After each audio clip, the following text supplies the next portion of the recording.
여러분 안녕하십니까? 1월 23일 수요일의 뉴지스탁 마감 시황 뉴스입니다.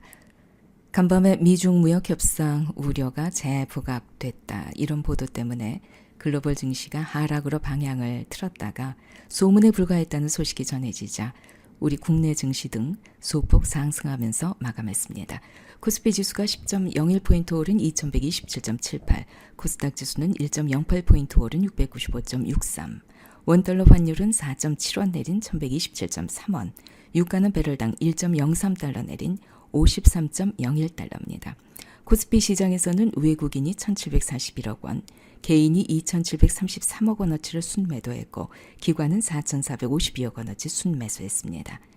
코스닥 시장에서는 외국인이 367억 원, 개인이 299억 원어치 순매수했고 기관은 613억 원어치 순매도했습니다. 오늘 주요 뉴스입니다.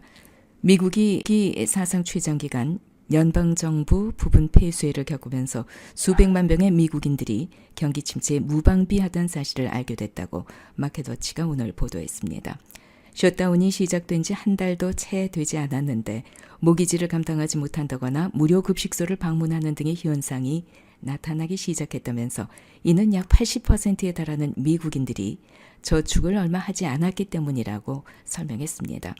이와 같은 상황에서 미국의 실업률이 실제로 상승하게 됐을 때 벌어지는 상황을 이번 셧다운을 통해서 볼 수가 있었다고 마켓워치는 전했습니다.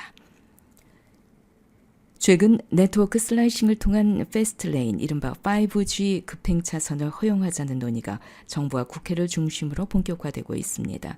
망 중립성 논쟁이 뜨겁습니다. 이와 관련해 5G 급행차선 허용 가능성이 큰 것으로 예상되면서 통신주 주가 상승 동력이 될 것으로 시장에서는 예상하고 있습니다.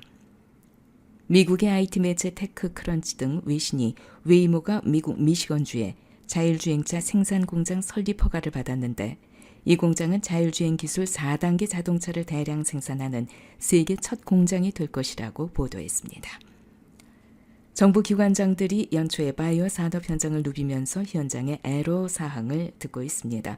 박능우 복지부 장관은 건의사항을 적극 검토해 글로벌 신약 개발이 더 활성화되고 기술 수출도 증가할 수 있도록 제약 바이오 산업 육성을 위한 지원 방안을 모색하겠다고 화답했습니다. 오늘 특징 종목입니다. 한진중공업, 필리핀 수빅 조선소 매각의 속도가 붙을 것으로 전망되면서 22.88% 강세 마감했습니다.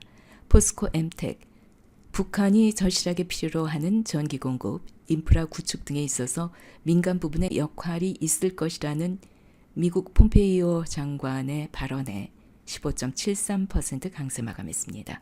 신세계, 금년 1월 복다리상 매출이 의외로 높아졌고 연간 중국인 입국자 수가 작년 대비 16.7% 늘어날 것으로 전망되면서 5.16% 상승 마감했습니다.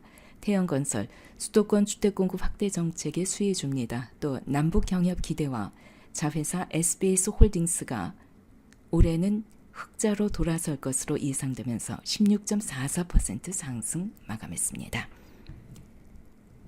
시장에서는 요즘 온갖 소문이 난무하고 있습니다. 소문에 의해서 상승 하락이 반복되면서 주식시장을 연일 교란시키고 있습니다.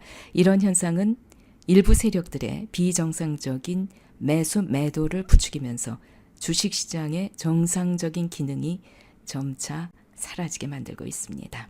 하지만 어떤 일이든 타이밍이 적절해야 최대의 성과가 도출되기 마련입니다.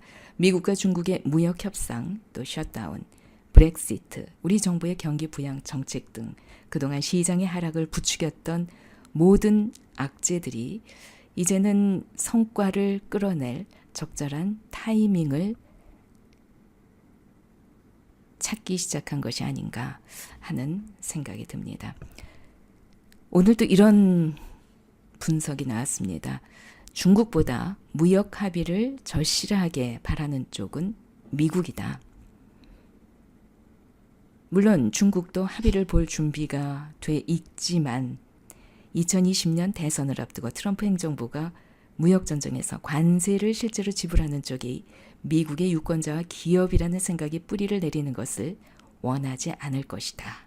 미국의 금융 칼럼니스트들은 이러한 얘기를 하고 있습니다. 1월 23일 수요일의 뉴지스탁 마감 시황 뉴스였습니다.